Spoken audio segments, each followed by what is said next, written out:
Live షోకి స్వాగతం. అతిథుల పరిచయం డాక్టర్ అద్దంకి దయాకర్ గారు, కాంగ్రెస్ శాసనమండలి సభ్యులు, విప్గా కూడా ఉన్నారు, ఆ పార్టీ సీనియర్ నేత. శ్రీ మల్లయ్య యాదవ్ గారు, బీఆర్ఎస్ నేత, సీనియర్ నేత, శాసనసభ మాజీ సభ్యులు. శ్రీ విఠల్ గారు, భారతీయ జనతా పార్టీ అధికార ప్రతినిధి, గతంలో పబ్లిక్ సర్వీస్ కమిషన్ సభ్యులుగా కూడా పనిచేశారు. రైట్, ముందుగా విఠల్ గారు చెప్పండి, ఏం చేయబోతున్నారు? గవర్నర్ గారితో గవర్నర్ గేమ్ మొదలైనట్లు అనుకోవాలా? నిజానికి సింగిల్ లార్జెస్ట్ పార్టీగా ఉన్న విజయ్ని ఆహ్వానించి మీ బలపరీక్షకి నిలబడండి అని అడిగి ఉండొచ్చు కదా. అలా కాకుండా చేయడం అంటేనే బీజేపీ గేమ్ అనుకోవాలా, గవర్నర్ గారితో ఆట ఆరంభించినట్లు అనుకోవాలా? విఠల్ గారు సార్, గుడ్ మార్నింగ్ సార్. నమస్కారం. మీకు అక్కడ ఉన్నటువంటి మల్లయ్య యాదవ్ గారికి, అద్దంకి గాయకరికి, సాక్షి వీక్షకులు గుడ్ మార్నింగ్ తెలియజేస్తూ, సాధారణంగా అక్కడ మాకొచ్చే లాభం ఏంటి సార్? ఇప్పుడు మేము అక్కడ మొత్తం థర్డ్ పొజిషన్ కాదుగా, మొత్తం మీ కంట్రోల్లో ఉంటుంది కదా, ఏ రాజకీయ పార్టీ అయినా మీ కంట్రోల్లో ఉన్నానన్నట్లుగా. ఇప్పుడు అన్నాడీఎంకే థర్డ్ స్థానంలో ఉంది. మేము అధికారం అక్కడ గవర్నమెంట్ ఫామ్ చేసే ప్రశ్నే లేదు. విజయ్ గారు కూడా మమ్మల్ని అడిగినట్టు లేరు. అక్కడ అన్నాడీఎం కానీ బీజేపీని కానీ కాంగ్రెస్ ని సంప్రదించారు, చిన్న చిన్న పార్టీని సంప్రదించారు. వారికి ఇప్పుడు 107 నుంచి 112 వరకు సంఖ్య వచ్చినట్టుంది. గవర్నర్ గారికి ఆ రిపోర్ట్ ఇచ్చారు, వాళ్ళు 112 మెంబర్స్ మద్దతు ఉందని. ఇంకొంత మద్దతుని కూడగట్టుకోమని కొంత సమయం ఇచ్చినట్టున్నారు గవర్నర్ గారు. సరే, కాదుకూడదనుకుంటే సాంప్రదాయం ఉంటుంది, సింగిల్ లార్జెస్ట్ పార్టీని ఆహ్వానించి గవర్నమెంట్ ని ఫామ్ చేయడానికి ఆహ్వానించడం అనేది సాధారణంగా జరుగుతుంది అక్కడ. సో అక్కడ మాకు రాజకీయంగా చూస్తే అక్కడ మాకు ఎలాంటి లాభం లేదు. మాకు ప్రజలు అక్కడ ఆదరించలేదు. థర్డ్ పొజిషన్ లో ఉన్నాం. అన్నాడీఎంకే అండ్ బీజేపీ కూటమి, ఎన్డీఏ కూటమి కొన్ని సందర్భాలు సెకండ్ లో ఉన్నప్పుడు ఇప్పుడు థర్డ్ కి వెళ్ళిపోయినాము. సరే, ఇప్పుడు వాళ్ళ గవర్నమెంట్ ఫామ్ చేసుకోవడానికి ఎలాంటి అభ్యంతరం ఉండదు. గవర్నర్ గారు చట్టబద్ధంగా, రాజ్యాంగబద్ధంగా ఏ నిర్ణయాలు తీసుకుంటారో ఆ నిర్ణయాలు తీసుకుంటారు. అక్కడ ప్రభుత్వం త్వరలో ఏర్పడాలని మేము ఆశిస్తున్నాం. అంటే రెండు ఎగ్జాంపుల్స్ ఉన్నాయి. ఇక సెంట్రల్లో ఉన్న బీజేపీ అనండి, కాంగ్రెస్ కూడా అంతకుముందు మేము గేమ్ ఆడి ఉండొచ్చు, నేనేం కాదనట్లేదు. కానీ శశికళ ఇష్యూ అప్పుడు చూసినప్పుడు వెంటనే ఆవిడ మీద ఉన్న కేసులు గుర్తుకొచ్చాయి కేంద్ర ప్రభుత్వానికి, గవర్నర్ గారికి. ఇప్పుడు మెజారిటీ గుర్తుకొచ్చింది. మరి ఇదే వాజ్పేయి గారు ప్రైమ్ మినిస్టర్గా మన బీజేపీ పక్షాన నాయకుడిగా ఒక సింగిల్ లార్జెస్ట్ పార్టీగా ఉన్నప్పుడు రాష్ట్రపతి అవకాశం ఇచ్చారు. ఆయన 13 రోజులు ప్రధానిగా కూడా కొనసాగారు. రుజువు మెజార్టీ రాకపోవడంతో ఆయన రాజీనామా చేశారు. అంటే ఫస్ట్ సింగిల్ లార్జెస్ట్ పార్టీని పిలవడం అనేది ఒక సంప్రదాయంగా ఉంది. సరే, కొన్నిసార్లు చేశారు, కొన్నిసార్లు చేసి ఉండకపోవచ్చు. కానీ మోడీ గారి గవర్నమెంట్ వచ్చిన తర్వాత గవర్నర్ల తోటి ఈ నాటకం అనండి, లేదా గేమ్ అనండి, ఇవి ఆడిస్తున్నారు అనేటువంటి ఒక విమర్శకి ఆస్కారం ఇస్తున్నారా అనేది ఒక ప్రశ్న. సార్, ఇప్పుడు మీరు చెప్పిన రెఫరెన్స్, వాజ్పేయి గారు ఒక ఓటుతో ఆ రోజు ఓడిపోయాడు కదా సార్. ఒక ఓటుతో ఓడిపోయింది వేరేది. అది 99 ఎలక్షన్స్ ముందు. 13 రోజులు గవర్నమెంట్, అది 96లో నేను చెప్పింది. అదే సార్, 13 రోజులు గవర్నమెంట్ చివరికి మెజారిటీ లేక పడిపోయింది. అవును, ఇక్కడ కూడా ఏంటంటే వారికి పడచ్చు పడకపోవచ్చు, కానీ టెక్నికల్గా గవర్నర్ గారు మీరు మొత్తం చూపించండి నాకు అనే పరిస్థితి అన్ని సందర్భాల్లో సాధ్యం కాదు కదా. రేపు ఓట్ ఆఫ్ కాన్ఫిడెన్స్కి వెళ్ళినప్పుడు ఆయనకు పడిపోతే ఆయనే రిజైన్ చేస్తాడు కదా. మధ్యలో గవర్నర్ గారు పోనీ రాజ్యాంగం ప్రకారం అందరికీ ఇదే సూత్రం వర్తింపజేయండి, గొడవ లేదు. ఇప్పుడు మన కాన్స్టిట్యూషన్ లో మాత్రం ఇట్లా చేయాలని లేదు సార్. గవర్నర్ యొక్క డిస్క్రిషన్ పవర్ అది. వారికి ఉన్నటువంటి సాంప్రదాయం సింగిల్ లార్జెస్ట్ పార్టీని పిలవాలా, కొంత అవకాశం ఇచ్చి చూశారు. ఇప్పుడు 112 వరకు వచ్చారు, ఇంకొంతమందిని కూడగట్టుకోండి, గవర్నమెంట్ ఫామ్ చేసుకుని విజయంగానికి అవకాశం ఇచ్చారు. 1-2 days లో జరుగుతుండొచ్చు. సో డెఫినెట్ గా సింగిల్ లార్జెస్ట్ పార్టీని పిలవాలి. దేశవ్యాప్తంగా ఉన్న సాంప్రదాయం అది జరుగుతుందని మేము ఆశిస్తాం. సో మీరైతే పద్ధతిగానే మాట్లాడారని చెప్పాలి. ఎందుకంటే మోర్ దాన్ పొలిటీషియన్ కంటే కూడా జర్నలిస్ట్గా పద్ధతిగా మాట్లాడారు. అయితే ఇప్పుడు కాంగ్రెస్ పార్టీ డిఎంకే నుంచి రావడం వల్ల నష్టమా లాభమా? మరి డిఎంకే వాళ్ళు మాకు ద్రోహం చేశారంటున్నారు, వీళ్ళేమో సెక్యులర్ రాజకీయాల కోసం వచ్చామని వీళ్ళు అంటున్నారు. సో కాంగ్రెస్కి ఇది దేశవ్యాప్తంగా కానీ తమిళనాడులో కానీ లాభమా నష్టమా? సో ఇప్పుడు డిఎంకేలో, కాంగ్రెస్ డిఎంకేలో ఎన్డీ కూటమిలో కదా సార్ వాళ్ళు ఇప్పుడు ఉన్నది. ఇప్పుడు కాంగ్రెస్ కానీ డిఎంకే ఎన్డీ కూటమిలో ఉన్నారు. విజయ్ ఇప్పుడు ఏ కూటమిలో లేరు, విజయ్ టీవీకే. సో ఇప్పుడు ఆల్ ఆఫ్ సడన్ గా కాంగ్రెస్ పార్టీ టీవీకే మద్దతు ఇవ్వడం తోటి ఇప్పుడు విజయ్ గెలిచిందే డిఎంకే మీద పోరాటం చేసి. ఇప్పుడు అదే ఆ డిఎంకే మీద గెలిచినటువంటి పార్టీకి కాంగ్రెస్ అధికారం మద్దతు ఇచ్చి ఆ అధికారంలో తీసుకొస్తుంది. ఇప్పుడు కాంగ్రెస్ పార్టీ అవుతుంది. డెఫినెట్ గా డిఎంకే మధ్యలో కాంగ్రెస్ మధ్యలో భవిష్యత్తులో తీవ్రమైనటువంటి భేదాభిప్రాయాలు వస్తాయి. అసలు ఇండి కూటమి ఇప్పుడు బలహీన పడ్డది. ఒకవైపు ఏమో మమత ఓడిపోవడం, సెకండ్ వైపు స్టాలిన్ ఓడిపోవడం, డిఎంకే పవర్ లో పోవడం, రెండు పార్టీలు మమత గాని డిఎంకే గాని ఇద్దరు కూడా అధికారం లేకపోవడం, డిఎంకే ఇండి కూటమి ఇంకా బలహీనంగా కనిపిస్తా ఉంది. దానికి తోడు ఇప్పుడు మిత్రం అనేది ఉండదు కదా సార్. ఇప్పుడు ఆ స్నేహము బంధం అనేది ఉంటది కదా. ఆ స్నేహాన్ని బంధాన్ని వదిలేసి వాళ్ళ డిఎంకేకి వ్యతిరేకంగా గెలిచినటువంటి పార్టీకి మద్దతు ఇచ్చి ఆ పార్టీని అధికారం తీసుకొస్తే డెఫినెట్ గా డిఎంకే మధ్యలో కాంగ్రెస్ మధ్యలో భవిష్యత్తులో తీవ్రమైనటువంటి భేదాభిప్రాయాలు వస్తాయి. అది ఇండి కూటమికే నష్టం. అయితే ఇక్కడ ఒక పాయింట్ ఒకటి ఉంది. మీరైతే ఇప్పుడు అంటున్నారు కానీ 1998లో చంద్రబాబు గారికి తెలుగుదేశం పార్టీ సిపిఐ సిపిఎం వీళ్ళతోటి వెళ్ళి ఫ్రంట్గా గెలిచారు. 12 సీట్లు ఆయన గెలిచారు, 3 సీట్లు సిపిఐ సిపిఎం గెలిచింది. అప్పుడు సరిగ్గా 12 సీట్లు వాజ్పేయి గారి గవర్నమెంట్ తక్కువ ఉంటే ఆయన యునైటెడ్ ఫ్రంట్ గవర్నమెంట్ని నుంచి జంప్ చేసి మరి వచ్చి ఇక్కడ వాజ్పేయి గారికి మద్దతు ఇచ్చారు.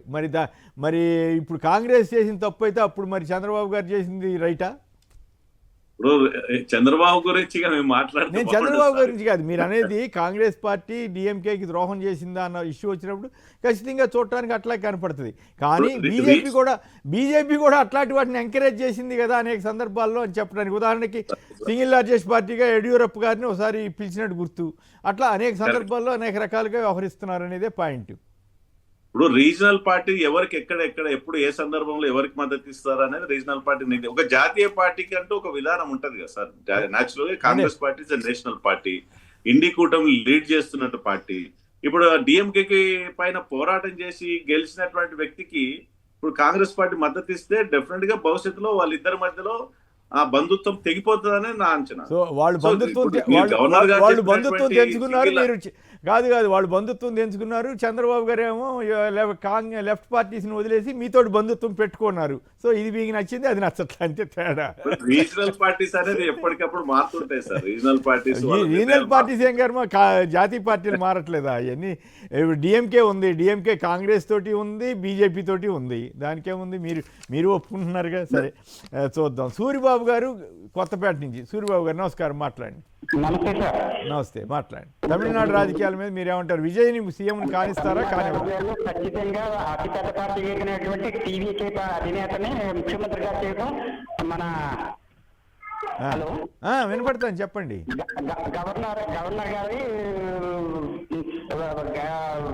గవర్నర్ గారు ముఖ్యమంత్రిగా పిలిచి అతన్ని సంఖ్యాబలం నిరూపించమని చెప్పడం ధర్మమా? కానీ అతను చేసే తప్పుడు పనులకి మరి అతను గవర్నర్ గారు కూడా సైడ్గా ఉన్నారేమో అనుకుంటున్నాను సార్. ఏం అర్థం కాలేదు. ఏం అభ్యంతరకర పదాలు వాడమాట నాకు సరిగ్గా వినపడలేదు. మీరేం మాట్లాడారు? అలాగే మమతా బెనర్జీ గారికి వస్తుందన్నమాట సార్. మమతా బెనర్జీ గారు, రైట్, ఓకే. మల్ల యాదవ్ గారు చెప్పండి. ఈ వ్యవహారాలతో మీకు డైరెక్ట్గా సంబంధం లేకపోయినా కాంగ్రెస్ బీజేపీలో నడుపుతున్నటువంటి రాజకీయాల మీద విజయ్ గారిని ముఖ్యమంత్రిని చేసే అవకాశం ఉందా లేదా? కేంద్రంలో అధికారంలో ఉన్న బీజేపీకి ఏకైక లక్ష్యం అధికారంలో ఉండటం. ఏ రాష్ట్రంలో అయితే ఆ రాష్ట్రంలో, కేంద్రంలో అయితే కేంద్రంలో అధికారం ఉండటం అనేది లక్ష్యం.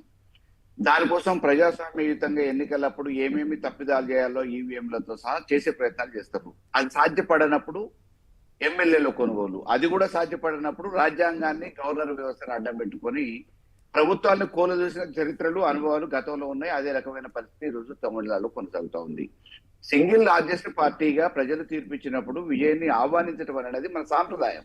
రాజ్యాంగ పరంగా సాంప్రదాయం ప్రకారం ఆహ్వానించిన తర్వాత 6 నెలల గడువులో ఆయన బల పరీక్షలు రుజువు చేసుకోలేకపోతే ఆయన ప్రజల మద్దతుతో పాటు 6 నెలలు అక్కర్లేదండి. 6 నెలలు కాదు, వారం రోజుల్లో లేదా ఒక్క రోజులో నువ్వు రుజువు చేసుకోమని చెప్పినా కూడా తప్పేం కాదు.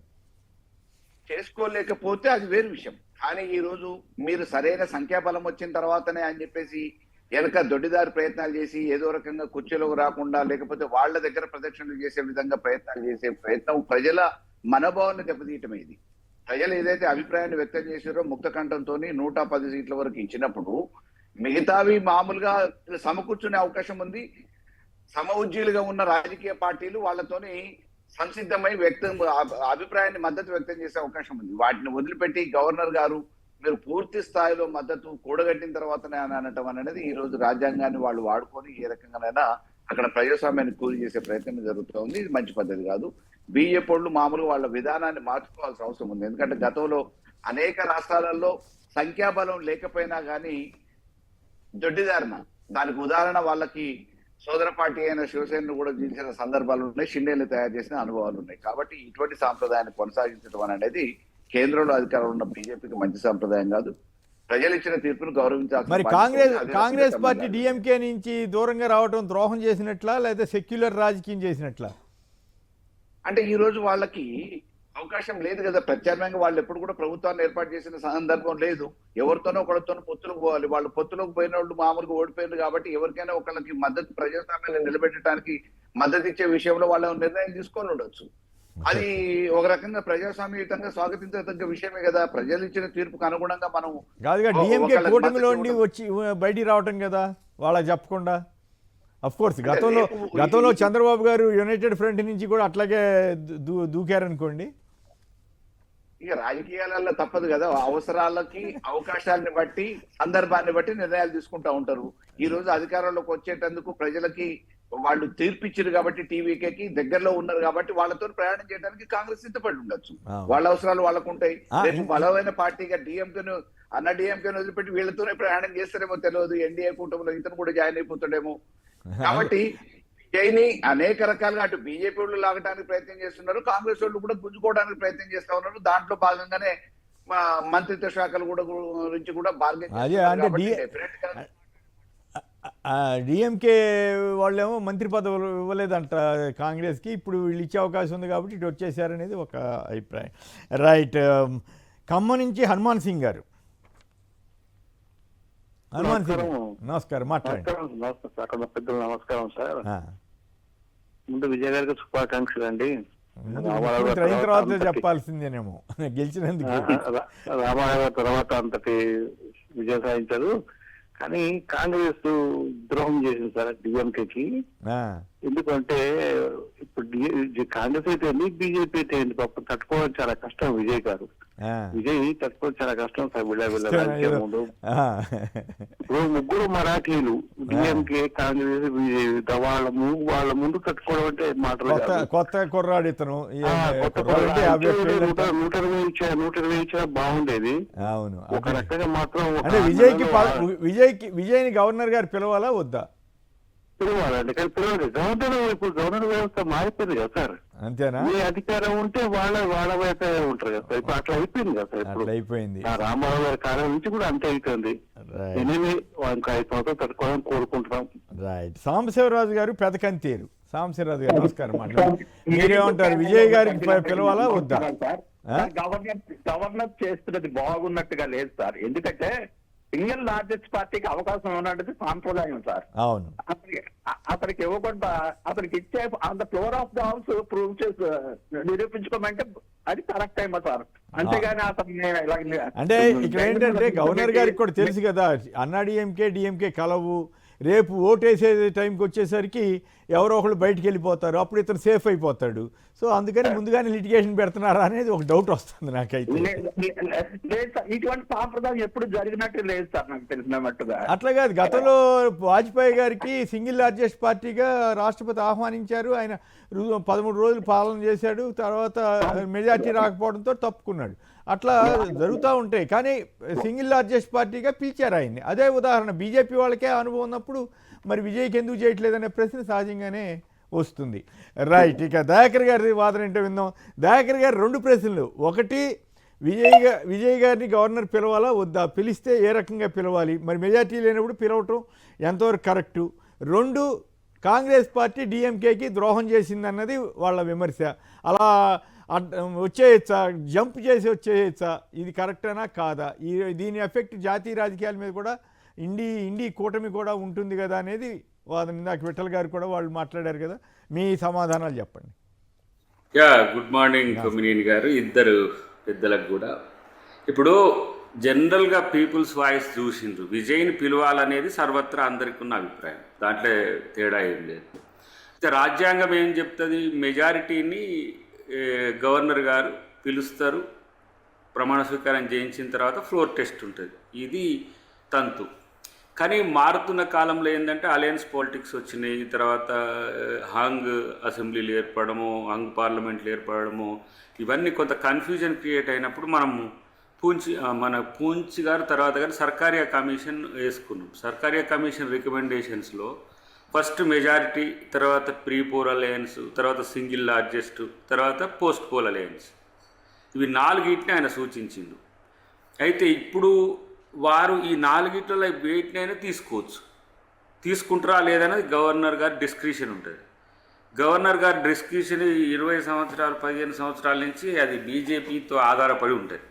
గతంలో అక్కడనే ఆ ప్రాక్టీస్ చూసినాం కదా మనం. తమిళనాడులో మన తెలుగు నాయకుడు మన విద్యాసాగర్ రావు గారు ఉన్నప్పుడు, పళనిస్వామి, తర్వాత శశికళ గారు ఉన్నప్పుడు. అంటే ఇక్కడ ఏమైందంటే అసలు సమస్య రాజ్యాంగబద్ధంగా వ్యవహరించాలన్నా లేదంటే గవర్నర్లకు ఏంటంటే ఆత్మ ప్రబోధానుసారం కూడా విచక్షణతో స్పందించవచ్చు. కానీ ఆత్మ ప్రబోధానుసారం కంటే కూడా విచక్షణలో వివక్ష అనేది ఇప్పుడు సమస్య అవుతున్నది.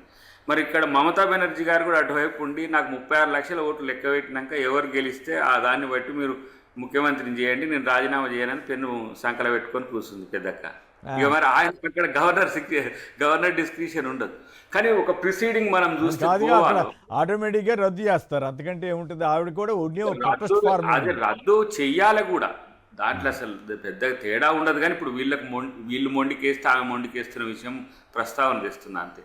ఇప్పుడు గోవాలో వాళ్ళకు 14 సీట్లు వచ్చిన తర్వాత పోస్ట్ పోల్ అలయన్స్లో ఇద్దరు మేము గవర్నర్ గారికి లెక్క రాసిచ్చిండు, మేము బీజేపీ గవర్నమెంట్తో ఉంటామని. అప్పటికి కూడా 17 బీజేపీ, అయినా కూడా బీజేపీని పిలిచి పోల్ టెస్ట్ పెట్టి మిగతా పార్టీలో ఉన్న వాళ్ళని తీసుకోవడానికి ప్రయత్నం చేసిండు. మధ్యప్రదేశ్లో కూడా మీరు ఒక్కటే సీటు తేడా ఉంటుంది, 113, 112. 112 అప్పుడు 12 మంది రాజీనామా చేస్తారు, 100కు వస్తుంది. 100కు వచ్చినప్పుడు ఫ్లోర్ టెస్ట్ చేస్తారు, అప్పుడు 113తో బీజేపీ గెలుస్తుంది. తర్వాత వీళ్ళు రాజీనామా చేసిన వాళ్ళు బీజేపీ నుంచి పోటీ చేసి గెలిచి మళ్ళీ సభలకు వస్తారు. కర్ణాటకలో అదే ప్రయోగం చేశారు కదా, సేమ్ అదే ప్రయోగం కర్ణాటకలో అదే చేశారు. మహారాష్ట్రలో వాళ్ళు నెల రోజులు సమయం ఇచ్చినా ఆయన ప్రూవ్ చేసుకోలేకపోయిండు. అప్పుడు ఏం చేసిండ్రు, మళ్ళీ 32 మంది ఎన్సీపీని చీల్చి 32 మంది మీద ఐటీ రైడ్స్ చేసి మళ్ళీ తీసుకొచ్చి షిండేకి కలిపి షిండేని ముఖ్యమంత్రిని చేసింది. ఇట్లా మీరు బీజేపీ డిస్క్రిషన్లో అంటే విచక్షణలో వివక్ష ఉంటుంది. బీజేపీ అనుకుంటే విజయ్ సీఎం అవుతాడు. అసలు ఇప్పుడు ఆయన ఏంది, నేను బీజేపీకి వ్యతిరేకంగా ఉంటా అన్నందుకు అది శిక్ష. లేకపోతే ఆ తుకుడా పళనిస్వామి నుంచి ఏఐడిఎంకే నుంచి 10 మందినో 15 మందినో, లేకపోతే ఏఐడిఎంకే విజయ్ కలిస్తే కూడా సమస్యలు ఎక్కువ. ఆయన బీజేపీకి వ్యతిరేకంగా ఉంటా అన్నాడు, కాంగ్రెస్తో కూడి ఉంటా అంటాడు కదా. అమ్మ కాంగ్రెస్తో ఉంటే కలవదు అక్కడ, ఎందుకంటే బీజేపీ కాంగ్రెస్తో కూడిన కూటమికి వాళ్ళు అసలు సహకరించరు. నేనేమంటే ఇప్పుడు ఇండియా కూటమిలో మమతా బెనర్జీని ఓడగొట్టిండ్రు, ఎట్ ద సేమ్ టైము ఓడగొట్టిండ్రు అంటున్న పదాన్ని చాలా జాగ్రత్తగా. ఇక్కడ స్టాలిన్ ఓడగొట్టిండ్రు, కానీ ఇండియా కూటమితో ఉంటా అన్న విజయ్ని కూడా గెలవనియరు. ఇది రాజకీయం అక్కడ. కాబట్టి నాకు నచ్చిన ప్రకారం ఇవన్నీ చర్చలు జరిగిన తర్వాత ఏదో ఒకటి ప్రెషర్తోని ఇప్పుడు మనోడు కూడా కొంచెం తిక్కే విజయ్ కూడా మళ్ళీ రాజీనామా చేసినా చేస్తాడు. ఆ పరిస్థితి వస్తే మళ్ళీ ఎలక్షన్స్ వస్తాయి. కాబట్టి కొంచెం నిన్ననే మీకు ఆయనకు గవర్నర్ ఆఫీస్ నుంచి ఇన్విటేషన్ రాలేదు, కానీ ఆ సిబిఐ నుంచి ఒకటి సమన్ వచ్చింది, వచ్చి హాజరు కమ్మని. అది బ్లాక్ మెయిల్ కొరకే వచ్చి మాతో కలిసి ఉండు, లేకపోతే మేము చెప్పినట్టును 1 సంవత్సరం పాటు 10 మందిని అటు ఇటు వెసులుబాటు కల్పించి తర్వాత దాన్ని గొలగొట్టవచ్చు అనే ఎత్తుగడతో బీజేపీ ఉంటుంది. ఇంతకంటే ఎక్కువ బీజేపీ ఊహిస్తుంది, ఇంతకంటే ఎక్కువ బీజేపీ ఆలోచిస్తుంది అని కూడా మనం అనుకోవడానికి లేదు. ఇప్పుడు కాంగ్రెస్ పార్టీ డిఎంకేకి మోసం చేసిందా అనే కోణం మనం చర్చిస్తే, డిఎంకే డెఫినెట్గా మా మిత్రపక్షమే అయినప్పటికీ కూడా బీజేపీని వ్యతిరేకిస్తా అన్న విజయ్కి మద్దతు చెప్పడం అనేది మేము నైతికత అనుకుంటున్నాం. దాంట్లో ఇంకో మీరు వర్సటాలిటీ చూస్తే డిఎంకే మేము కలిసి ఉన్నాం కాబట్టి మేము విజయ్తో కలిసి రామని కరాఖండిగా సిపిఐ, సిపిఎం, తర్వాత వీసీకే అని ఉంటుంది మా తిరుమల పార్టీ, ఆ 3 కరాఖండిగా చెప్పినాయి. ఎందుకు, వాళ్ళు పొత్తు ధర్మము మిత్రధర్మము అని. కానీ జాతీయ స్థాయిలో జరుగుతున్న పరిణామాల్లో బీజేపీని వ్యతిరేకించే పార్టీల శాతం తగ్గుతున్న క్రమంలో మేము విజయ్కి మద్దతు చెప్పాలనే ఒక ఆలోచనకు వచ్చి ఇచ్చిన పరిస్థితి ఉన్నది. ఒకవేళ మేమే ఇస్తే వద్దు, ఇంకొకళ్ళు ఇస్తే ముద్దు అంటే అట్లా కూడా చేసుకోండి. కానీ అక్కడ ప్రజలు ఇచ్చిన తీర్పును గౌరవించాల్సిన అవసరం ఉంది. ఆయన ఇప్పుడు మేము ఇచ్చిన దాంతో 112కి వచ్చిండు, ఇంకా ఒక 5 సీట్లు కావాలి. 5 సీట్లు మరి ఎట్లనైనా అడ్జస్ట్ చేసిన విజయ్ ప్రభుత్వాన్ని నిలబెట్టండి. కానీ ఇప్పుడు అసలే కాదు కూడదు మాకు అనుకూలంగానే ఉండాలనుకుంటే అట్లా కూడా చేసుకోవచ్చు. కానీ అది కూడా చేస్తుందా అంటే ఇప్పుడు ఈ బేరసారాలు బార్గెనింగ్ అంతా కూడా ఇప్పుడు ఈ మీన్ టైంలో ఈరోజు ప్రమాణ స్వీకారానికి అవకాశం కల్పించండి అని విజయ్ గారు చెప్పిండ్రు. ఇప్పుడు లేదు, ఇంకెప్పుడు అంటే ఏంది, దానికో రూపం లేదు. అది ఎప్పుడు అంటే గవర్నర్ గారు చెప్పినప్పుడే.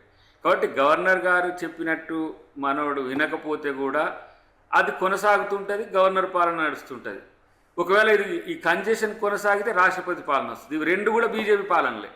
కాబట్టి అక్కడ గతంలో కూడా ఒక 2 నెలల్లో అక్కడ జరిగిన ఇట్లాంటి అంశాలు. శశికళని ఎన్నుకున్న తర్వాత కూడా ఆపేశారు, చేయకుండా సుప్రీంకోర్టులో కేసులు బయటికి తీసుకొచ్చి మరి జైలు పంపించారు. వాళ్ళకి ఇష్టం లేకపోతే ఎవరిని కానియరు. ఇప్పుడు ఇది నేనేమంటున్నా, రాజ్యాంగబద్ధంగా వ్యవహరిస్తే 2 ఆప్షన్స్ ఉన్నాయి. ఇప్పుడు ప్రజా తీర్పులో పర్సెంటేజ్ ఆఫ్ ఓట్లో కూడా మనకి విజయ్కి ఎక్కువ వచ్చినాయి పర్సెంటేజ్. అప్పుడు పిలిచి ఒక 10-15 రోజుల తర్వాత నువ్వు పోస్ట్ పోల్ అలయన్స్లో ఫ్లోర్ టెస్ట్ చేసుకోమని కూడా ఇవ్వడానికి పూంచ్ కమిషన్ రికమెండేషన్స్లో కూడా రమారామే అదే రికమెండేషన్స్ ఉన్నాయి. మరి ఇక రాజ్యాంగబద్ధంగా వ్యవహరిస్తాడా, బీజేపీ బద్ధంగా వ్యవహరిస్తాడా, లేకపోతే గవర్నర్ బద్ధంగా వ్యవహరిస్తాడా, మొత్తానికైతే లంబం అక్కడ నడుస్తుంది. చూడాలి ఏదున్నా. మేమైతే ఒకవేళ కాంగ్రెస్ పార్టీ నైతికత మీద ఒకవేళ చర్చకు వస్తే మేము మా సొంత అలయన్స్లోని సిపిఎం పార్టీని ఓడగొట్టినాం సార్ కేరళలో. ఇంతకంటే ఎక్కువ నిబద్ధత అంటే, నిజాయితీ అంటే, సరే కమ్యూనిస్టుల నైతికతను నేను ప్రశ్నించలేను, ఎందుకంటే వాళ్ళు చూడండి 2 సీట్లు వచ్చినా కూడా మేము డిఎంకేతోనే ఉంటా అన్నారు. కానీ మేము ఇక్కడ జాతీయ ప్రయోజనాల దృష్ట్యా విజయ్ అనే ఒక కొత్త ఒక ఏమంటారు అంకురం మొదలైంది. తనకు మద్దతు చెప్పాలనుకోవడము, డిఎంకేని వ్యతిరేకించడం కాదు. డిఎంకే కూడా రేపు విజయ్తో కలవచ్చు, విజయ్ డిఎంకేతో కలిసే అవకాశం. ఎందుకంటే సెక్యులర్ శక్తుల ఏమంటారు సమైక్యత కోసం ఆ ప్రయత్నం జరగవచ్చు. ఇప్పటి తాత్కాలికంగా లెనిన్ గారిని విజయ్ గారు ఓడగొట్టిండ్రు కాబట్టి అదొక కోపం ఉండొచ్చు, రేపు కలిసిపోవచ్చు. కాబట్టి ఇక్కడ నేనేమంటున్నానంటే ఆప్షన్స్ అన్నీ గవర్నర్ గారి ముందు చాలా పారదర్శకంగా ఉన్నాయి. ఏ వేలైనా విజయ్ వైపు చూపిస్తున్నది. మీరు ఏ పనైనా చేయండి. మీరు ఒక పేరు పిలుచుకొని కాంగ్రెస్తో వద్దు నాయన నువ్వు వేరేటోళ్ళతో ప్లాన్ చేయంటే మళ్ళీ అక్కడ అనైతికత మొదలవుతుంది. ఇప్పుడు పళనిస్వామి నుంచి వచ్చినా లేకపోతే అయితే రాత్రంతా ప్రచారం జరిగింది. కానీ మరి పొద్దున్నే పేపర్ చూస్తే హిందూలో ప్రత్యేకించి చూస్తే అదంతా వదంతి కింద డిఎంకే ఫేరర్స్ పంపించింది కానీ డిఎంకే ఒప్పుకోలేదు అన్నట్లుగానే ఉంది. అంతవరకు లేరు. పోస్ట్ పోల్లో కూడా వాళ్ళు 117, 118 రారు సార్, రారు. కాదుగా మీరు చెప్పినట్లు అన్నాడీఎంకే కనుక అన్నాడీఎంకే డిఎంకే కలిస్తే బీజేపీ కూడా అన్నాడీఎంకే పార్ట్నరే కదా. అప్పుడు లెఫ్ట్ పార్టీస్ ఐయుఎంఎల్ ఇటువంటి అట్లా కూడా మ్యాజిక్ ఫిగర్ రావట్లేదు సార్, అది సమస్య. వస్తుంది ప్రొవైడెడ్ కాదు వస్తుంది ప్రొవైడెడ్ లెఫ్ట్ మీరు చెప్పిన వీసీకే పిఎంకే ఇవన్నీ కలిసి అన్నాడీఎంకే డిఎంకేకి బీజేపీకి కలిస్తే అప్పుడు ఇవన్నీ కలిస్తే వస్తాయి తప్ప బీజేపీ ఉంది కాబట్టి మేము కాంగ్రెస్ రాదు కదా. మళ్ళీ కాంగ్రెస్ రాకపోయినా కూడా సిపిఐ సిపిఎం వీళ్ళందరూ కూడా అన్నాడీఎంకేకి మద్దతు ఇస్తామంటే అప్పుడు వస్తుంది. అయితే అన్నాడీఎంకేకి మద్దతు ఇవ్వడంటే బీజేపీకి మద్దతు ఇచ్చినట్టు. అఫ్కోర్స్ గతంలో విపి సింగ్ గారి గవర్నమెంట్ని ఒకవైపు లెఫ్ట్ పార్టీ ఇంకోవైపు బీజేపీ ఏది రాజధర్మాన్ని పాటించినట్ట మరి డిఎంకే ఎంఐఎం కాదు మన ఏంది ఏడిఎంకే ఎన్డీఏతో ఉన్నది. అవును, మరి డిఎంకే మాతో ఉన్నది. అట్లాంటప్పుడు దీన్ని దాటిపోవడం అనేది రాజనీతి కూడా కాదు కదా. కాబట్టి ఇప్పుడు ఎన్డీఏ కూటమికి వచ్చిన సమస్య ఏంటంటే ఎండిపోకుండా చూడాలి సౌత్ లో వాళ్ళు, అది సమస్య ఇప్పుడు. కాబట్టి దానికి కింద మీద పడతారు, అనుకూలంగా ఉంటే చాలు. అయితే మీరు చెప్పిన ఆర్గ్యుమెంట్ ఒకటి బాగుంది, దయాకర్ గారు చక్కగా విశ్లేషించారు. అదేంటంటే కేరళలో సిపిఎం తోటే మేము ఫైట్ చేశాం కదా ఇండియా కూటమిలో ఉండి అని. ఇప్పుడు డిఎంకేకి దీనికి వర్తింపు చేసిన తీరు బాగుంది. అది సరే వాళ్ళు ద్రోహం చేసామనొచ్చు, మీరు భారతదేశం తమిళనాడు ప్రయోజనాల కోసమో లేదా సెక్యులర్ రాజకీయాల కోసం చెప్పొచ్చు, ఎవరు ఆర్గ్యుమెంట్ ఉన్నది. కానీ కేరళ రాజకీయాన్ని కూడా మీరు ప్రస్తావించడం ద్వారా ఇట్లాంటివి జరుగుతూనే ఉంటాయి. ముఖ్యమంత్రి గారు ఎంత సీరియస్ గా అన్నారు, అక్కడ ముఖ్యమంత్రి గారికి లేఖలు రాసిండ్రు, అక్కడ నీకు టైం అయిపోయింది వెళ్ళిపో అన్నాడు. అంటే ప్రత్యర్థి పార్టీ అయిన బీజేపీ మీద కూడా అంత వ్యతిరేకంగా మాట్లాడలేదు. కాబట్టి అలాంటి ఇప్పుడు రాజకీయాల్లో ఏమైనా జరగచ్చు. ప్రత్యేక పరిస్థితి ఉంటుంది. అంతేకాకుండా పివి నరసింహారావు మైనారిటీ గవర్నమెంట్ని నడిపారు కదా ఆ రోజుల్లో. అది అప్పుడు కూడా 4 టెస్ట్లో మీకు కొన్ని సరే జరిగినాయి, అవన్నీ జరిగాయి. దాని తర్వాత పరిణామాలు కూడా మనకు అందరికి తెలిసి ఏం జరిగిందనేది. కానీ వాజ్పేయి గారిది 13 రోజుల పరిపాలన అప్పుడు కూడా మనం చూసినాం కదా ఎట్లా ఉన్నది అనేది. నేనేమంటున్నంటే గెలుస్తాయి, ఓడిపోతాయి సార్, కానీ రాజ్యాంగబద్ధంగా ఉండాల్సిన వ్యక్తులు ఉండాలి, వ్యవస్థలు ఉండాలి. మనం ఉండొచ్చు, మేము ఇప్పుడు రాజకీయంగా ఈల్డ్ అయి మాట్లాడతాం కొన్ని సందర్భాల్లో, కొన్నిసార్లు ఎథికల్గా అనిపించవచ్చు, కానీ ప్రజల కోణం ఉంది కదా, అది నిజాయితీగా ఉంటుంది. అది దానికి నేను వింటున్న దాని ప్రకారం అయితే విజయ్ పార్టీ ఎక్కడా కూడా డబ్బులు తీసుకోవడం కానీ డబ్బులు పంచడం కానీ ఇట్లాంటివి చేయకుండా, బహుశా ఈ మధ్యకాలంలో భారతదేశంలోనే అదొక కొత్త ట్రెండ్. నిజానికి తెలుగు రాష్ట్రాలు మరీ డబ్బు మయమైపోయి నానా గందరగోళంగా ఉన్నాయి. సో అటువంటి వాటికి తమిళనాడులో విజయ్ పార్టీ చేసినటువంటి ప్రయోగం చాలా ఆదర్శం. దేశం అంతా కూడా అట్లా మారాలని మనం అడ్జసెంట్ జిల్లాలను కూడా అడిగినాం సార్. ఎవ్వరు కూడా విజయ్ ₹1 ప్రజలకు పంచలేదు. ఏ రాజకీయ పార్టీ కూడా పంచకుండా ఉండని స్థితి అయితే ఉంది కదా, మనం అందరం తెలుసు కదా, అబద్ధాలు చెప్పొచ్చు కాక మీడియా ముందు, కానీ ప్రతి ఒక్క పార్టీ పంచుతుంది. నేను మొన్న గుంటూరు పోయినప్పుడు అటు మన ప్రకాశం వాళ్ళని కూడా అడ్జసెంట్ జిల్లాలను అడిగితే ₹1 ఓట్ల కోసం అయితే విజయ్ పంచలేదు. కాబట్టి అట్లాంటి రాజకీయాన్ని స్వాగతిస్తే బీజేపీ పార్టీ ఫండ్ మీద డబ్బులు వసూలు చేయటాలు అవి కూడా ఏం చేయలేదంట. అది అంటే ఉన్న పరిస్థితిలో. కానీ నిజానికి మోడీ గారు దేశంలో మంచి రాజకీయాల్ని, నిబద్ధత నీతితోటి చేయాల్సిన రాజకీయాలని, ఈ ఓట్ల కొనుగోలు ఇటువంటి వాటన్నింటినీ కంట్రోల్ చేయడానికి ఇది ఒక మంచి అవకాశం విజయ్ ప్రయోగం అని. అటువంటి వాటిని ఆయన ఎంకరేజ్ చేస్తే మంచిది. కానీ మరి కేజ్రీవాల్ అంతటి వాడిని తీసుకెళ్లి జైల్లో పెట్టారు, ఆ కథ వేరనుకోండి. రైట్, విఠల్ గారు సార్ ఒక్క మాట, మేము విజయ్ గారిని ముఖ్యమంత్రి చేస్తామని అన్నా డిఎంకే గతంలో ఎన్నికల కన్నా ముందు పొత్తు ప్రయత్నం చేసినా ఇప్పుడు కూడా మాకు మద్దతు ఇస్తామని అంటున్నాము. అవును, కానీ ఆయన ఒప్పుకోవట్లేదు కదా. కాదు మీ లక్ష్యం వేరు, మీ కథ వేరు. మీరేంటి మీ మొత్తం మీ సిద్ధాంతాలకు అనుగుణంగా తీసుకురావాలని మీ ప్రయత్నం. ఆయన ఆ సిద్ధాంతానికి వ్యతిరేకం. నాకు మనుషులు ముఖ్యం, మతం కాదు అంటున్నాడు ఆయన. పవన్ కళ్యాణ్ అంటే వచ్చింది కానీ గౌరవిస్తాం సార్. ఇప్పుడు ఆయన సిద్ధాంతాన్ని మేము గౌరవిస్తాము. ఇప్పుడు మేము అక్కడ ఉన్న అన్నా డిఎంకే విజయ్ గారిని ముఖ్యమంత్రి చేయడానికి ఇప్పుడు కూడా సానుకూలమైన ఆయన నుంచి స్పందన లేనందుకు కదా. ఆయన స్పందన ఏముంది? మీరు గవర్నర్ కి మీరు ఇచ్చేయండి అంటే అయిపోయి ఒక మాటలో అయిపోయేదానికి మళ్ళీ మీకు మద్దతు ఇవ్వాలా?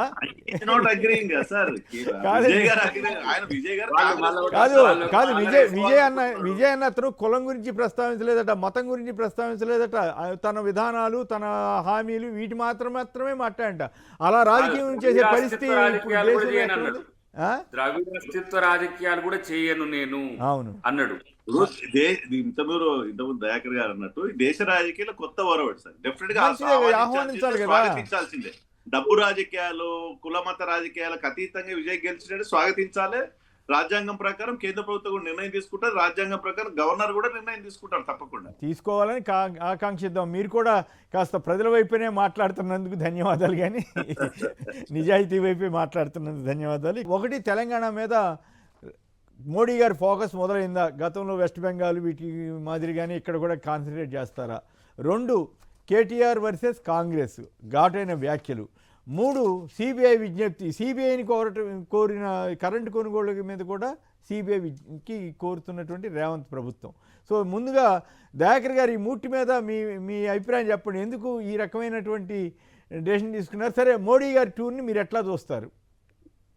ఇప్పుడు ఒకటి, కేటీఆర్ వ్యాఖ్యలు అనేవి కామన్ కదా. కేసీఆర్ తర్వాత కేటీఆర్ ఆ స్థాయికి దిగజారుతుండు. మా వాళ్ళు కూడా అక్కడికే వచ్చేస్తారు. ఎందుకంటే టిట్ ఫర్ టాట్ లెక్క ఉంటుంది, దాంట్లో తగ్గేది ఉండదు. కాబట్టి ఆ పరిస్థితి ఉంటుంది. రెండవది ఏంటంటే, ఇప్పుడు ఈ విద్యుత్ కొనుగోళ్ల విషయంలో గతంలో ఇచ్చిన రికమెండేషన్స్ విషయంలో వీళ్ళకి కొంత ఏమంటాము, ఏం పట్టించుకోవట్లేరు, లైట్గా తీసుకుంటారు, దాంట్లో అవినీతి జరగలేదని మనోడు జగదీష్ రెడ్డి అంటున్న పరిస్థితిలో మరి దాన్ని కూడా ఎంక్వైరీ కొరకు చేయాల్సిన అవసరం ఉంది కదా. జరిగిన మాట వాస్తవం అనే విషయంలో తేల్చని కేంద్ర సంస్థలు. అంటే స్టేట్లో సిఐడి ఇట్లాంటి చాలా సంస్థలు ఉన్నాయి కదా, మాట్లాడితే మీరు సిబిఐ అని ఎందుకు అంటున్నారని బీజేపీ వాళ్ళు అడుగుతున్నారు కదా. ఇప్పుడు ఏమైందంటే సిట్ వేస్తే సిట్ ఏంది ఏమనగా మనోళ్ళు అది సిట్ ఏదో కామెంట్ చేసి కదా వీళ్ళు వ్యంగ్యంగా. కాబట్టి రాష్ట్ర ప్రభుత్వ సంస్థలు వాళ్ళకి ఆంతలేవు కాబట్టి కొంచెం కేంద్ర ప్రభుత్వ సంస్థల్ని వేస్తే మంచిగా ఉంటుందనే ఉద్దేశం, పారదర్శకత కూడా ఉంటుందని ఫీల్ అవుతున్నారు. కానీ వాళ్ళు సరే రాజకీయాల కొరకు వాడుకుంటారు అనేది ఒకటి ఉన్నది. సరే, ఇక నా దృష్టిలో ఒకటైతే వాస్తవం, అవినీతి జరిగినప్పుడు అవినీతి జరిగిందని ఏ రాజకీయ పక్షం చెప్పదు, ఏ రాజకీయ పార్టీ కూడా ఒప్పుకోదు, ఏ రాజకీయ నాయకుడు కూడా ఒప్పుకోవట్లేదు. ఆ పరిస్థితుల్లో ప్రజలకు కొంత తెలిసే అవకాశం లేకపోలేదు కాబట్టి అది రికమెండ్ చేసినాం. సరిగా మోడీ గారు వస్తా అంటున్నారు, రమ్మంటున్నాం, వస్తా అంటే వద్దంటామా? ఎందుకు వద్దంటాం? మీ గతంలోనే ముఖ్యమంత్రి గారు ఒక స్టేట్మెంట్ ఇచ్చారు, సింగిల్గా రండి లేకపోతే కలిసి రండి.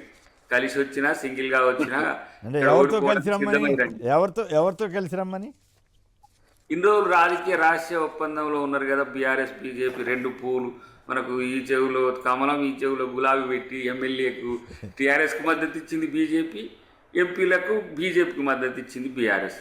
కాబట్టి ఇక్కడ రెండు ఈ దాగుడు మూతుల పందెం ఎందుకు, ఏకంగా కలిసి వస్తే ఓకే, కలిసి రాకపోయినా సరే విడిపోయి వచ్చినా కూడా ఎట్లా ఎదుర్కోవాలనే దగ్గర మా దగ్గర వ్యూహం ఉంది.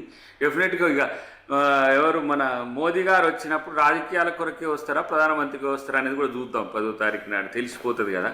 ఏమైనా ఆయన ఎన్నికల ప్రధానమంత్రిగా ప్రచారానికి ఎక్కుతుండు, దేశ ప్రధానమంత్రిగానో రాష్ట్రాలకు ప్రయోజనకారిగా ఉండే ప్రధానమంత్రిగానో మనకి ఎక్కడ కూడా కనిపించట్లేదు.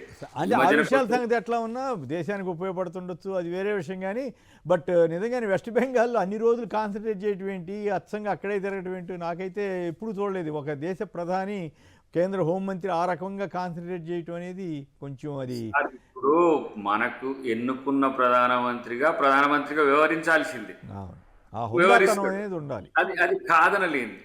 కానీ ఇప్పుడు ఆంధ్రప్రదేశ్కు వస్తాడు, అప్పుడు జగన్ గారు ఉన్నప్పుడు వచ్చినా చంద్రబాబు గారు, ఇప్పుడు చంద్రబాబు గారి కాడ ఒక 20 సీట్లు ఉన్నాయి కాబట్టి కొంచెం భయపడ్డట్టు అనిపిస్తుంది అంతే. ఆ భయమే లేదు. వీళ్ళు ఏమైనా వీళ్ళు ఎక్కడైనా ఒక మాట అంటే కదా వాళ్ళే ఎక్కువ మోడీ గారు అడక్కముందే తెగబోడుతుంటే ఇంక ఇబ్బంది. ఇప్పుడు నితీష్ కుమార్ గారితో పంచాయతీ పోయింది, వాళ్ళ ముఖ్యమంత్రి వచ్చింది, వీళ్ళిద్దరితోనే మనోడు అటో ఇటో అని గెలిచిండు. సరే, ఇది పక్కన పెట్టు. కానీ రాష్ట్రాల విషయంలో బీజేపీయేతర ప్రభుత్వాలకు బీజేపీతో కూడిన ఎన్డీఏ కూటమి చేసింది ఏమీ ఉండట్లేదు అనేది ఇప్పుడు మా సార్ కూడా పోయింది కదా, ఇప్పుడు పోయి అక్కడికి పోయి మెట్రో రైల్ ఫేజ్ 2కు అవకాశం ఇట్లా అంటాం, మనం చెప్పడం వరకే, వినతులు పోవాలి. అప్పుడు కేసీఆర్ గారు కూడా అంటుండే అంటే మెట్రో అన్నారు. మెట్రో అంటే ఇప్పుడు మెట్రో ఆస్తులు వేలం పెట్టాలని ఆలోచన చేస్తున్నారంటే ఎల్ఎన్టీ తప్పుకోవడంతో ప్రభుత్వ అధీనంలో భూములు వచ్చాయి కాబట్టి మరి ఇప్పుడు దాని మీద కేంద్రం అనుమతి లేకుండా అట్లా వేలం పెట్టడం కుదురుతుందా? అది సెంట్రల్ స్టేట్ ప్రాజెక్ట్ సార్, అది ఇద్దరికి ఒప్పుకోవాల్సిందే. అది స్టేట్ ప్రాజెక్ట్ మాత్రమే కాదు, దాని ఓనర్షిప్ ఎల్ఎన్టీ నుంచి స్టేట్ గవర్నమెంట్ తెచ్చుకుంది, కానీ సెంట్రల్ స్టేక్ ఉంటుంది కాబట్టి అది ఇద్దరం కలిసి చేయాల్సిందే. అది కాబట్టి ఎవరు కూడా తనఖా పెట్టినా లేకపోతే ఎలాంటి ప్రయత్నాలు చేసినా మా ఇద్దరి ఒప్పుకోలు వరకే జరగాల్సి ఉంటుంది. కాబట్టి మనకి ఎక్స్పాండ్ అనేది ఢిల్లీని ఇప్పుడు ఎంత దగ్గర చేసింది మెట్రో. మీరు దాదాపు 60-70 కిలోమీటర్లో ఉన్న ఏ ప్రాంతమైనా ఆల్మోస్ట్ అలీగఢ్ యూనివర్సిటీ ఢిల్లీకి రావచ్చు, ఒక అర్ధగంట 30 గంటలు రావచ్చు, అంత కనెక్టివిటీ పెరిగింది. మనకు హైదరాబాద్ ఏంటంటే 5th లార్జెస్ట్ సిటీగా ఎక్స్పాండ్ అయిన తర్వాత ఈ లోకల్ సర్వీస్ అనేది ట్రాఫిక్తో ఉంది. కాబట్టి మనం డెఫినెట్గా మనం మెట్రోకి పోతేనే ఆల్టర్నేట్ అయిద్దనే ఒక ప్రయత్నం ఉంది. వాళ్ళేమో మాకు లాభాలు లేవు. ఇప్పుడు ప్రైవేట్ ఆర్గనైజేషన్ ఏంది, ప్రాఫిట్ మ్యాక్సిమైజేషన్ ఉంటుంది. ప్రభుత్వ ఆర్గనైజేషన్ ఏముంది, ప్రజా సౌకర్యం పెంచడం ఉంటుంది. కాబట్టి ఇప్పుడు మనం మీ గురువు గారు చంద్రబాబు గారు ఏమో ప్రభుత్వ వాటిని ప్రైవేట్కి అప్పచెబుతుంటే మీరు ప్రైవేట్ వాటిని గవర్నమెంట్ తీసుకున్నారు, అది విశేషం. మా గురువు గారేనా ఆయన? మీకేమైనా సందేహమా? చంద్రబాబు గారు మా గురువు గారేనా? ఏమో ఇస్తాడేమో ఎప్పుడైనా మళ్ళీ ఇండియా కూటమి వైపు వస్తాడేమో. పెద్ద ఇబ్బంది ఉండదు. కాకపోతే ఈ మధ్యకాలంలో అంత తేలిగ్గా వచ్చేదట్లేదు, ఎందుకంటే వాళ్ళకి కాస్త పరిస్థితులు అంత అనుకూలంగా లేవేమో. ఆంధ్రప్రదేశ్కు ఏదేమైనా కేంద్ర ప్రభుత్వ సపోర్ట్ పరిస్థితులు ఏవైనా ఉండాల్సిందే సార్. ఇంకా ఎందుకంటే కొంచెం అంటే అక్కడ వరకు ఇబ్బంది లేదు, కాదు అక్కడ వరకు చంద్రబాబు గారికి ఇబ్బంది లేదు. ఎందుకంటే కాంగ్రెస్, బీజేపీ, జనసేన ఇంకే పార్టీలు అన్నీ కలిపి కూడా చంద్రబాబు గారికి మద్దతిస్తున్నాయి కాబట్టి పెద్ద ఇబ్బంది పడక్కర్లేదులేండి. మీరు రాహుల్ గాంధీ గారు కూడా చంద్రబాబు గారితో వయా రేవంత్ ద్వారా హాట్ లైన్లోనే ఉంటారని అంటారు కదా.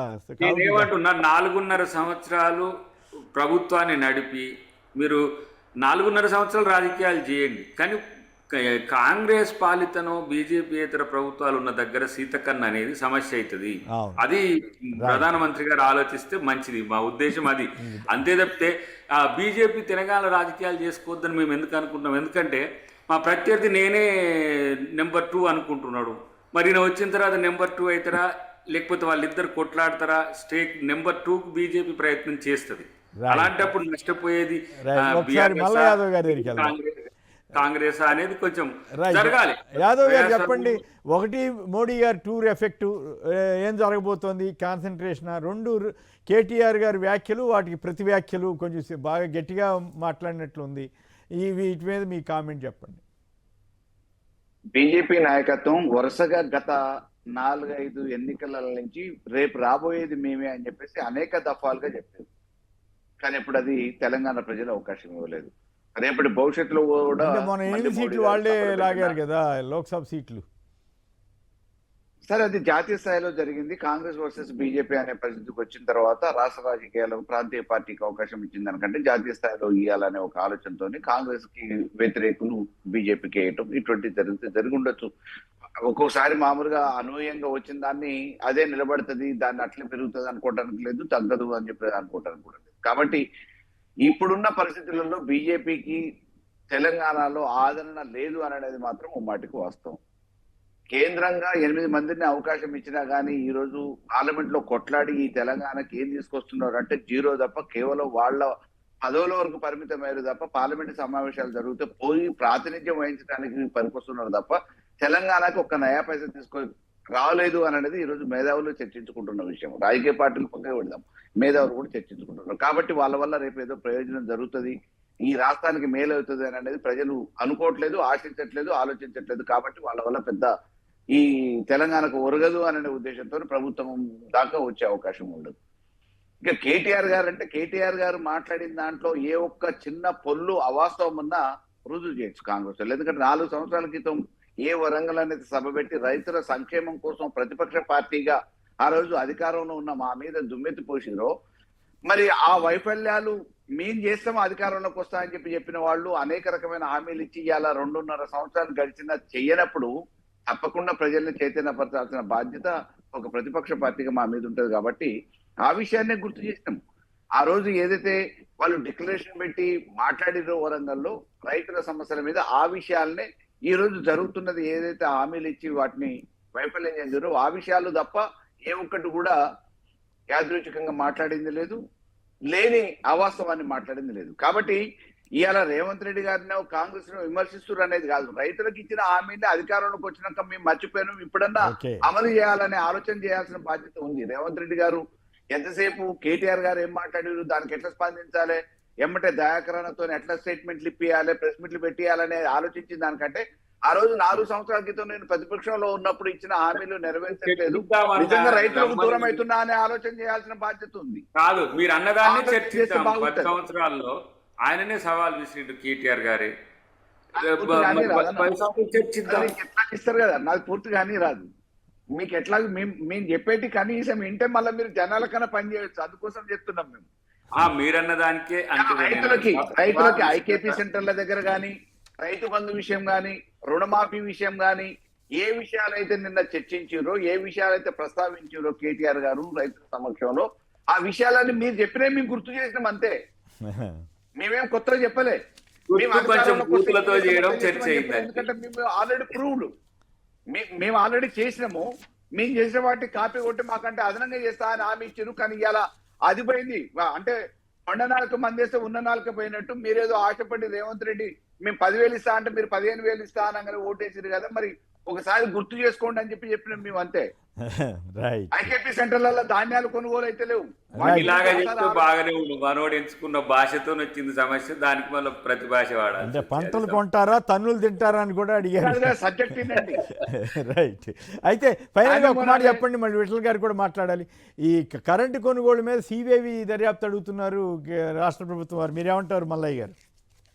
ఆ ప్రభుత్వం మీద ఎన్నెన్నైతే అనుమానాలు ఉన్నాయో వాటన్నిటిని నివృత్తి చేసుకోవడానికి, ప్రజలకు కూడా తెలియడానికి అన్నిటి మీద కమిషన్ ఏమని చెప్పినా, అన్నిటి మీద సిఐబిఐ దర్యాప్తు అయితే ఇంకేదైనా ఇంటర్నేషనల్ దర్యాప్తును కూడా తెచ్చుకోమని చెప్పి కానీ చేయట్లే.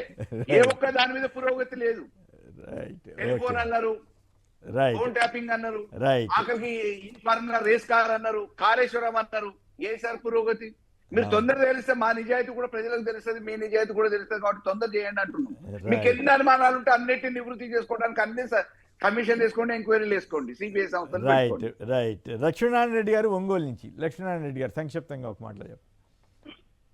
సార్ నమస్తే అండి.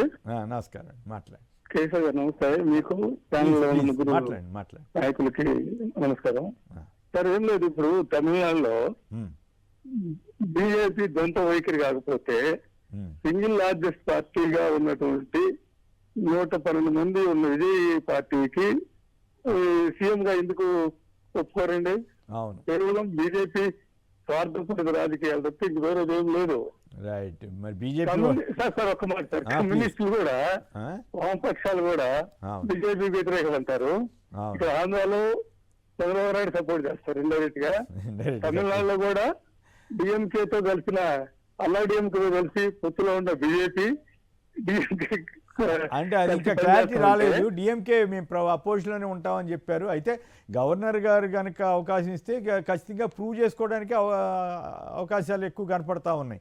ఏది మెజారిటీ ప్రూవ్ చేసుకునేటానికే పరిస్థితి కనపడతా ఉంది. అయితే దాన్ని దృష్టిలో ఉంచుకుని కూడా గవర్నర్ గారు ఈ గేమ్ ఆడుతున్నారా అనేటువంటి ఒక అభిప్రాయం ఏర్పడుతుంది. రైట్, విఠల్ గారు చెప్పండి, ఏంటి మోడీ గారితో ఇక తెలంగాణ మీద బెంగాల్ ఫోకస్ పెడతారా, బెంగాల్ మాదిరి? సార్ ఇప్పుడు మోడీ గారు రాష్ట్ర 10th రోజు వస్తున్నది ప్రధానంగా అభివృద్ధి కార్యక్రమాలను ప్రారంభించడానికి. అంటే అదే చెప్తారులేండి, విషయం అదే చెప్తారు, మిగతా కథ అంతా నడుపుతారు కదా రాజకీయ. ఇంకా 2 సభలు ఉన్నాయి సార్, ఆ రోజు 2 సభలు ఉన్నాయి. ఒకటేమో బహిరంగ సభ, పార్టీ కార్యకర్తది ప్రజలది బహిరంగ సభ ఒకటైతే, అభివృద్ధికి సంబంధించినటువంటి ఇనాగ్రేషన్ కి చాలా ఇష్యూస్ అంటే ఆల్రెడీ కంప్లీట్ అయిన ప్రాజెక్ట్ ని ఇనాగ్రేట్ చేయడం, ప్రజలకు అంకితం చేయడంలో ప్రధానమైన ఇప్పుడు ఎయిమ్స్ ఉంది సార్. ఎయిమ్స్ ఆ రోజు వాళ్ళు ప్రజలకు అంకితం చేయదలుచుకున్నారు. అదేవిధంగా సికింద్రాబాద్ రైల్వే స్టేషన్ మోడర్నైజేషన్, చాలా railway station modernisation, Kazipet coach factory, అదేవిధంగా ట్రైబల్ యూనివర్సిటీకి శంకుస్థాపన, అదేవిధంగా జైరాబాద్ నిమ్స్ కి సంబంధించినటువంటి కార్యక్రమాలు. ఇవన్నీ కార్యక్రమాలని ప్రజలకు అంకితం చేయడానికి అది ప్రధాన లక్ష్యంగా మోడీ గారు దాదాపు 8,000 కోట్ల రూపాయల అభివృద్ధి కార్యక్రమాలు ఆ రోజు ప్రకటించారంటే కంప్లీట్ అయిన ప్రాజెక్ట్ ని ప్రజలకు అంకితం చేయడానికి ప్రధాన లక్ష్యం. రెండోది, మోడీ గారు ప్రధానమంత్రి అయిన తర్వాత తెలంగాణకు మొట్టమొదటిసారి వస్తున్నారు, అంటే 3వసారి ప్రధానమంత్రి అయిన తర్వాత. అదేవిధంగా బెంగాల్ ఎలక్షన్ గెలిచిన తర్వాత రాష్ట్రానికి కోసం ఉత్సాహం, ఆనందం ఉంటుంది డెఫినెట్ గా. సో ప్రజల్లో కూడా చర్చ ఉంటది. డెఫినెట్ గా మేము బహిరంగంగా చెప్పదలుచుకున్నాం సార్, ఇప్పుడు వెస్ట్ బెంగాల్ తర్వాత కర్ణాటక, తెలంగాణనే భారతీయ జనతా పార్టీ లక్ష్యం, టార్గెట్ కర్ణాటక, తెలంగాణ 100%. ఇవాళ ఇప్పటికిప్పుడు ఈ 2 రాష్ట్రాల ఎన్నికలు జరిగితే భారతీయ జనతా పార్టీకి ప్రభంజనం ఉంటది, కర్ణాటక కానీ తెలంగాణ కానీ సార్. ప్రభంజనమా? కర్ణాటక అంత ప్రభంజనం ఉందంటారా? అంత ప్రభంజనం. ఇప్పుడు మొన్న పార్లమెంట్ ఎలక్షన్స్ చూడండి సార్, 8 పార్లమెంట్ సీట్లలో 57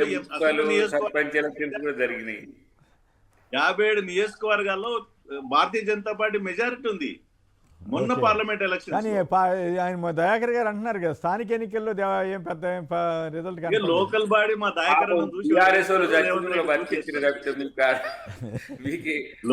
local body elections sir, local body elections మా దయాకర్ అన్నను రేవంత్ రెడ్డి చూసేస్తారు, మమ్మల్ని చూసేస్తారా సార్? లోకల్ బాడీ ఎలక్షన్స్ ఎవరు గవర్నమెంట్ ఉంటే వాళ్ళకి. ఇప్పుడు ఎందుకు మరి సిబిఐ ఎంక్వైరీ అంటే వేస్తారా ఈ కరెంట్ కొనుగోలు మీద? మేము ఏమంటున్నామంటే ఇప్పటికీ ఆల్రెడీ కాళేశ్వరం మీద మాకు పంపించారు. మీ దగ్గర ఉన్నాయి దర్యాప్తు సంస్థలు, ఏసీబీ ఉంది, సిబిసిఐడి ఉంది, లేదా విజిలెన్స్ ఉన్నాయి. అవన్నీ కంప్లీట్ చేసుకొని అది అక్కడ మీకు ఒకవేళ డౌట్ ఉంటే మీ వల్ల కాకపోతే మాకు ఇవ్వండి. అంటే నాకు ఇంకొక ఆశ్చర్యం ఏంటంటే గవర్నమెంట్ కొన్న దాంట్లో అవినీతి ఎట్లా ఉంటుంది అనేది మరి నాకు అర్థం కాలేదు. యాదాద్రి ఇవన్నీ అంటే సరిపోని రకరకాలుగా చేయొచ్చు, కానీ ఈ ఛత్తీస్గఢ్ నుంచి కొనుగోలు చేసిన కరెంట్లో ఆ రోజున ఏమాటకామంటే కేసీఆర్ గారికి మంచి పేరే వచ్చింది, మొత్తం కరెంటు సమస్య లేకుండా చేశారనేది. మరి దాని మీద ఎందుకు వీళ్ళు వెళ్ళదలిచారు? అదొక్కటే కాదు కదా సార్, యాదాద్రి ప్రాజెక్టులు అటువంటి ప్రాజెక్ట్స్ పైన టెండర్ విషయంలో కానీ వాటి మీద కూడా అక్రమాలు జరిగినటువంటి ఆరోపణ, నిజ నిర్ధారణ జరగాలి, ప్రజలకు తెలవాలి. అవినీతి జరగలేదని ఈ ప్రభుత్వం నిరూపించాలి. అవినీతి జరిగిందంటే ఎక్కడ జరిగిందో చెప్పాలా. ఆయనేమో తెలివిగా మీ మీద, మీరేమో ఆయన మీద తోసేస్తున్నారు. ఫైనల్గా దయాకర్ గారు ఒక కామెంట్ చెప్పండి. సురేఖ్ గారు రాముడి పేరు పద్దాక చెప్పిస్తే నిధులు వస్తాయని సురేఖ గారు అంటే, అవును సోనియా గాంధీ గారి పేరు, రాహుల్ గాంధీ గారి పేరు చెబితే నిధులు వస్తాయని రఘునందన్ రావు గారు అన్నారు. మీరేమంటారు? సంక్షిప్తంగా ఒక కామెంట్ చెప్పండి. యా ఏం లేదు, మీరు విపక్షాలు శ్రీరాముని పేరు ఎత్తితే వివాదాస్పదం, మీకు బీజేపీ శ్రీరాముని పేరు ఎత్తితే అది చాలా పరమ పవిత్రం చేస్తారు వాళ్ళు. అంతేనా? కాబట్టి అదేదో బీజేపీకి బ్రాండ్ అంబాసిడర్ అన్నట్టు గతంలో కూడా నేను మీకే శ్రీరాముడు దేవుడా మాకు కాదా అన్నదాన్ని కూడా క్లిప్పులు కట్ చేసి ఎట్లా ట్రోల్ చేసినప్పుడు మా క్లాస్లో మా అక్క వచ్చి పడ్డది. ఇప్పుడు ఏముంది వాళ్ళకు 2-3 రోజులు సోషల్ మీడియాకు ఫెస్ట్ అవుతుంది అంతే అప్పుడేదో తప్పితే మీది పెద్ద గొడవ అయినట్టుంది కదా.